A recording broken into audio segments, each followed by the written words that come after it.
आज की इस वीडियो में इन सभी शब्दों को अंग्रेजी में बनाना सीखेंगे, साथ ही साथ अंग्रेजी में प्रयोग करना सीखेंगे।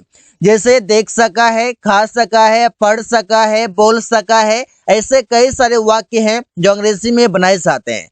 Subject have been plus able to plus V1 plus object होगा।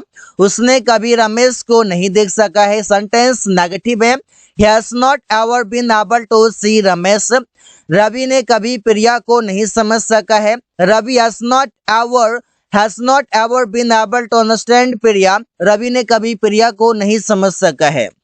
हमने कभी उससे बात नहीं कर पाया है। We have not ever been able to talk to him। यहाँ पर not ever लिखा हुआ है, उस जगह पर हम never का प्रयोग कर सकते हैं। ऐसे he has never been able to see Ramesh. Ravi has never been able to understand प्रिया।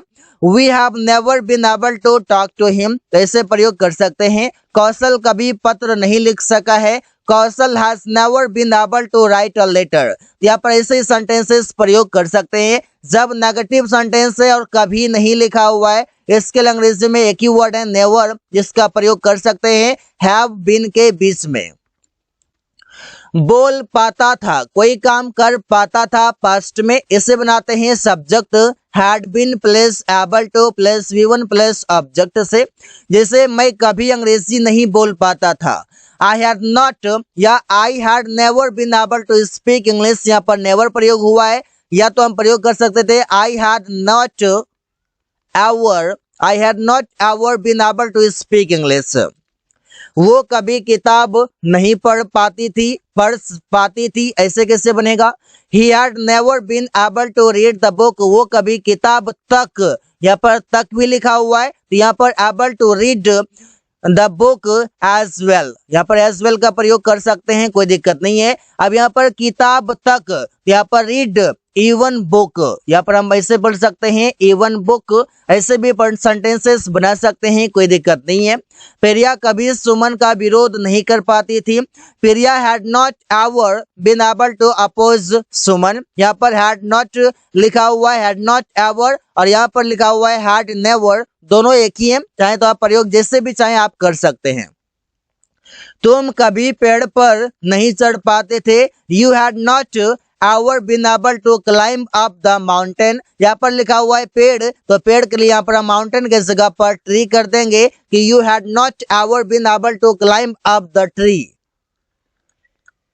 चल सकेगा, चला सकेगा, कर सकेगा, ऐसे कई सारे वाक्य हैं जो अंग्रेजी में कैसे बनाए जाते हैं। जैसे subject plus will be plus able to plus V1 plus object होगा। जैसे मैं यह काम नहीं कर पाऊंगा, तो सेंटेंस कैसे बनेगा? I will not be able to do this work. मैं यह काम नहीं कर पाऊंगा। अगर ऐसे बोलो कि रवि कार नहीं चला सकेगा, तो कैसे बनेगा? दोनों तरीके के सेंटेंस एक ही तरीके से बनेंगे, विल बी एबल टू से, और जब नेगेटिव रहेगा तो विल बी के बीच में नॉट का प्रयोग कर लेंगे। जैसे सेंटेंस बनेगा Ravi will not be able to drive a car. Ravi car नहीं चला सकेगा या नहीं चला पाएगा, दोनों तरीके से बोल सकते हैं। सकेगा या कोई काम नहीं कर पाएगा या कर पाएगा। उसका भाई पत्र नहीं भेज सकेगा, तो सेंटेंस है his brother will not be able to. अब यहाँ पर भेजना है, तो भेजना के लिए हम लिखते हैं सेंड, कि his brother will not be able to send a letter. उसका भाई पत्र नहीं भेज सकेगा। छात्र छत पर नहीं चढ़ सकेगा। The student will not be able to climb up the roof. तो यहाँ पर आप देख सकते हैं कि कोई काम कर सकेगा या कोई काम नहीं कर सकेगा। अगर नहीं कर सकेगा तो will not be able to, कर सकेगा तो विल बी एबल टू। कोई काम कर पाता हूँ, कोई काम कर पाता है, जिसे पढ़ पाता हूँ, इसे बनाते हैं subject is am are plus able to plus V1 plus object से। जैसे मैं किताब नहीं पढ़ पाता हूँ। अगर कोई बोलता है कि मैं किताब नहीं पढ़ पाता हूँ तो कैसे बनाऊंगा? I will not be able to read the book.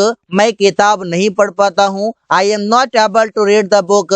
ऐसे सेंटेंसेस बना सकते हैं। प्रेजेंट का बात है तो इसे मार्क का प्रयोग करेंगे। पास्ट का बात होगा तो वाज वर्ब का प्रयोग करेंगे और फ्यूचर का बात होगा तो विल बी का प्रयोग करेंगे। तो प्रेजेंट है I am not able to read the book. मैं किताब नहीं पढ़ पाता हूँ। सौरभ अंग्रेजी नहीं बोल पाता है। Saurabh is not able to speak English. Saurabh is not able to speak English. Saurabh अंग्रेजी नहीं बोल पाता है। प्रिया खाना नहीं पका पाती है तो Priya is not able to cook food. कोई काम नहीं कर पाना तो नॉट लगा देंगे। कोई काम कर पाना is able to plus V1 plus object हो जाएगा। हम लोग ऑफिस में काम नहीं कर पाते हैं। We are not able to work in the office. We are not able to work in the office. हम लोग ऑफिस में काम नहीं कर पाते हैं। समर्थ होना चाहिए। कोई काम करने में समर्थ होना चाहिए। जैसे हम बोलते हैं subject should be plus able to plus V1 plus object होगा। उसे जिम्मेदारी लेने में समर्थ होना चाहिए तो सेंटेंस होगा he should be able to take responsibility. उसे जिम्मेदारी लेने में समर्थ होना चाहिए। रवि को कार चलाने में समर्थ होना चाहिए तो Ravi should be able to drive a car. Should be able to के बाद वर्ब का फर्स्ट फॉर्म। हम लोगों को अंग्रेजी में बात करने में समर्थ होना चाहिए तो we should be able to talk in English. We should be able to talk in English. हम लोगों को अंग्रेजी में बात करने में समर्थ होना चाहिए। तुम्हें पेड़ पर चढ़ने में समर्थ होना चाहिए। You should be able to climb up the tree. तो कोई काम करने में समर्थ होना चाहिए मतलब शुड बी एबल टू से प्रयोग करते हैं और शुड बी एबल टू का प्रयोग करके सेंटेंसेस बनाते हैं। So guys, thanks for watching. That's all for today.